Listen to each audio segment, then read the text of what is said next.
Bien, la cosa está bien fea en Venezuela y estamos acá con el internacionalista Farid Cajat para conversar sobre su situación. Hola Farid, ¿cómo estás? Gracias por venir. De nada, buenas noches. Quizá sería interesante que empieces contándonos cuál es la situación económica en Venezuela, que es, si quieres, uno de los detonantes de todas las marchas y de todas las protestas que ahorita estamos viendo. Bueno, para contrastar el caso venezolano con otros países de la región, en la mayoría de países de la región, frente a shocks externos, la variable de ajuste suele ser el tipo de cambio, ¿no? Que flota, digamos, con participación constante del Banco Central para tratar de evitar, para mantenerlo dentro de una banda o mantener la cotización del dólar dentro de una suerte de banda cambiaria. En el caso de Venezuela, el tipo de cambio es fijo, por decreto, en un país que si bien antes del chavismo, digamos, tenía en el petróleo un bien que representaba el 70% de las exportaciones, ahora solo exporta petróleo, el 26%. E importa buena parte de todo lo demás, porque casi no tiene producción interna en otras áreas que no estén vinculadas a hidrocarburos. Entonces, el tema es que hay una escasez de divisas y el tipo de cambio oficial es absolutamente insostenible. Está en unos 6 bolívares 30, si no me equivoco, por dólar, cuando en el mercado paralelo está por encima de 80 bolívares. Claro. Entonces, digamos, hay una situación en la cual los bienes importados al tipo de cambio oficial brillan por su ausencia y los bienes importados al cambio libre tienen precios obviamente muy por encima de los oficiales en el mercado negro. Claro, y además existe el problema de que para adquirir dólares se necesita de un permiso estatal y que una agencia estatal te venda los dólares y ni siquiera eso está sucediendo, ¿cierto? No, por ejemplo, los diarios, muchos se preguntan si es un tema de priorización o un tema de censura, pero el tema es que los diarios no tienen dólares al cambio oficial para importar papel, como era el caso hasta hace poco. Algunos diarios han desaparecido, algunos de los principales diarios siguen saliendo, pero con ediciones reducidas. Efectivamente, no hay dólares al tipo de cambio oficial, no solo, digamos, por esta cotización irreal, sino además porque la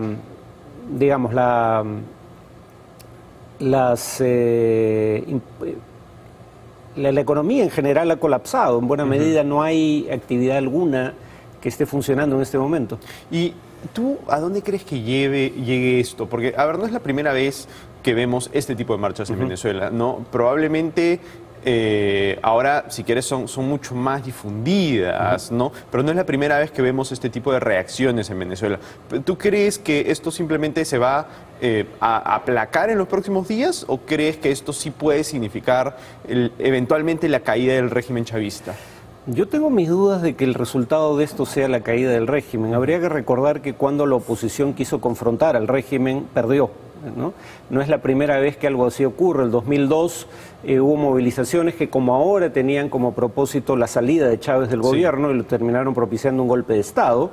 El 2007 hubo movilizaciones para reabrir un canal de televisión y en general contra el gobierno, que llevaron a que la oposición boicotee las elecciones parlamentarias, con lo cual el chavismo tuvo mayoría absoluta, mejor dicho, virtual unanimidad en el Congreso como para hacer las modificaciones constitucionales que considerara pertinentes. Entonces, yo todavía tengo mis dudas de que esta sea la mejor estrategia de acción para la oposición de cara al futuro.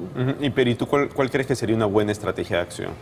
Yo creo que la de Capriles probablemente era la más sensata, ¿no? Priorizar no tanto las movilizaciones, no porque no sea legítimo movilizarse en contra de un régimen crecientemente autoritario, sino sencillamente porque era previsible, como ya ha ocurrido antes, de que el régimen no solo iba a movilizar a las fuerzas de seguridad del Estado contra los manifestantes, sino también a grupos paramilitares creados por el propio régimen, y que en ese ámbito de confrontación la oposición no tenía posibilidades de prevalecer, entre otras razones porque, si bien alega que sus huestes han sido infiltradas por fuerzas del gobierno, cosa que creo es altamente probable, no tienen cómo probarlo porque no hay, el gobierno es el acusado, el gobierno no va a investigar independientemente estos temas, no hay un poder judicial independiente o una defensoría del pueblo que pueda hacerlo, y el gobierno cuenta con un virtual monopolio de la televisión. Entonces, digamos, la oposición no tiene cómo demostrar su caso ante buena parte de la opinión pública. Claro. Ahora, buena parte del apoyo que ha tenido el régimen chavista tiene que ver con una serie de subsidios sociales que ha venido brindando el régimen durante todos estos años.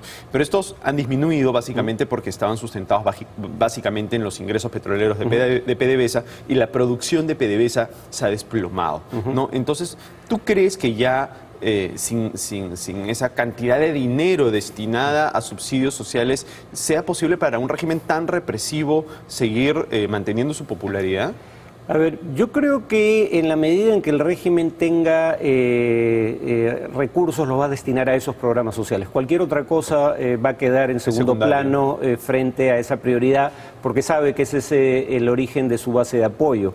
El tema es que, digamos, decía hace un rato que había situaciones que se estaban volviendo insostenibles. Una de ellas era la cotización del dólar, no solo porque está cayendo la producción y el precio del petróleo de manera simultánea, sino además porque el gobierno está agotando sus reservas en divisas extranjeras. Claro. Casi no tiene, digamos, reservas líquidas en este momento, y entonces otros sectores de la economía son los que van a sufrir, pero yo presumo que en el futuro previsible las políticas sociales van a continuar.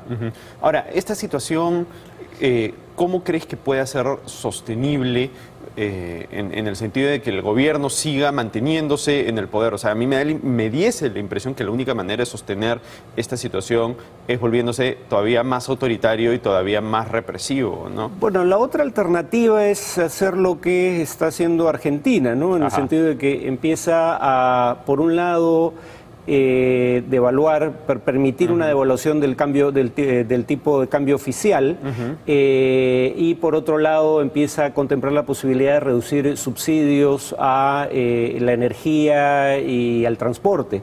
Entonces, claro, la paradoja es la siguiente, ¿no? Por un lado, sincerar el tipo de cambio hace que detiene la hemorragia de divisas que se destinan de las reservas para mantener la cotización del dólar. Claro. Pero en el corto plazo genera más inflación porque los precios, digamos, de bienes que son importados suben. Por otro lado, si reduces los subsidios, en el largo plazo reduces el déficit fiscal, que es una de las fuentes estructurales de la inflación, pero en el corto plazo generas más inflación. Entonces, el problema para Venezuela es ese: la situación se ha deteriorado gravemente y las medidas que podrían ayudar a paliar a mediano y largo plazo el problema generan mayores costos económicos y sociales en el corto plazo, y el gobierno no parece estar dispuesto a tomar la decisión de dar ese paso. Claro, pero y por eso es que te decía, ¿no te parece que esto, para que el gobierno se pueda sostener, no te da la impresión de que esto va a llevar a que el gobierno se ponga todavía más autoritario? Por ejemplo, en los últimos días hemos visto que la censura a los medios se ha vuelto todavía mucho más dura para que ellos no transmitan las manifestaciones, ¿no? La represión a las mismas manifestaciones también ha sido dura. ¿Tú crees que todo esto que tú escribes no lleve a una senda aún más autoritaria a Venezuela? Es posible, pero el punto sigue siendo que la economía va a continuar deteriorándose en ese contexto o en otros si no hay cambios en la política económica. Y como no parece haberlos, ese deterioro creciente de la economía tarde o temprano podría generar tensiones dentro de la propia cúpula gobernante. O sea, finalmente ese creo que es el mayor temor de Maduro, cuando dice que la oposición busca un golpe de Estado. Capriles astutamente le dice, bueno, pero los golpes de Estado no los damos los civiles, tiene que ser alguien de tu entorno, porque finalmente son estos militares que supuestamente, pero ellos fueron nombrados por este régimen. O sea, de ahí tendría que venir el descontento, ¿no? Yo creo que todavía no se ha llegado a ese punto, y yo creo que además digamos, priorizar la confrontación por parte de un sector de la oposición puede llevar más bien a cohesionar el frente interno de la cúpula dirigente. Claro. Ahora, ¿y tú crees que el resto de regímenes, llamémosle bolivarianos de la región, estén caminando por ese sendero? O sea, a Argentina claramente le va bastante mal, ¿no?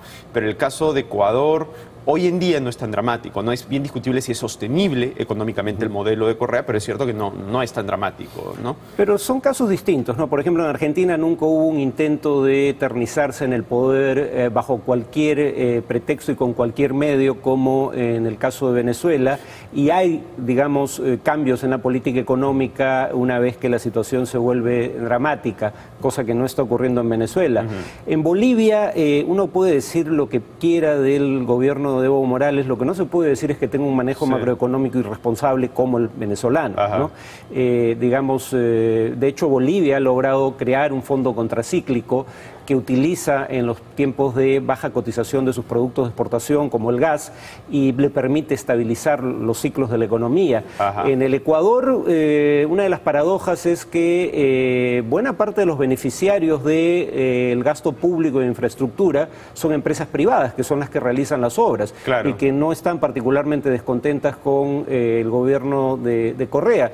Entonces, la situación varía significativamente de caso a caso. Lo que sí es común a todos es que paradójicamente cuando se dice que son gobiernos de izquierda, la izquierda históricamente era promotora de la industrialización por sustitución de importaciones. Acá no hay mayor intento de industrialización. Acá, es un periodo de vacas gordas en cotización internacional de hidrocarburos, lo que explica la situación de bonanza relativa en el pasado que está empezando a llegar a su fin. Claro, en el caso de Venezuela y en el caso de Ecuador. Ahora, el caso de Ecuador es interesante porque tiene una de las tasas de inversión extranjera directa más bajas del mundo en general, ¿no? Lo cual te demuestra que si bien ellos pueden estar, como tú dices, subsidiando una serie de empresas privadas, en fin, y haciendo megaproyectos públicos que generan trabajo y que generan, en fin, que mueven la economía, lo cierto es que el país no está desarrollando una estructura productiva que el día que acaben las vacas gordas permita seguir al país andando autónomamente, ¿no? Y la inversión privada que hay en buena medida está asociada a gasto público, ¿no? Empresas de construcción que, obtienen licitaciones del gobierno. Pero además hay un nubarrón en el futuro para estos países porque Bolivia depende fundamentalmente de gas, Venezuela gas y petróleo, Ecuador petróleo, y por estas nuevas tecnologías que permiten explotar yacimientos de gas y petróleo que antes eran inaccesibles, países como Estados Unidos en pocos años se van a convertir en países autosuficientes. Y Estados Unidos ahora es el principal comprador del petróleo venezolano. Lo que veo es que si además hay un acuerdo con Irán, cosa que quitaría presión, porque finalmente la cotización del petróleo tiene también factores políticos a la base. En tanto el petróleo de Irán vuelve a entrar masivamente al mercado y los nubarrones sobre el futuro del programa nuclear iraní se disipen, el petróleo y el gas podrían perder valor en los mercados internacionales. De hecho, ya lo están haciendo, pero muy lentamente, y eso va a añadir una nueva fuente de tensión a la economía de estos países. Perfecto, Farid. Te lo agradezco muchísimo. Bien, fue Farid Cajat en Rumbo Económico. Vamos a una pausa y volvemos.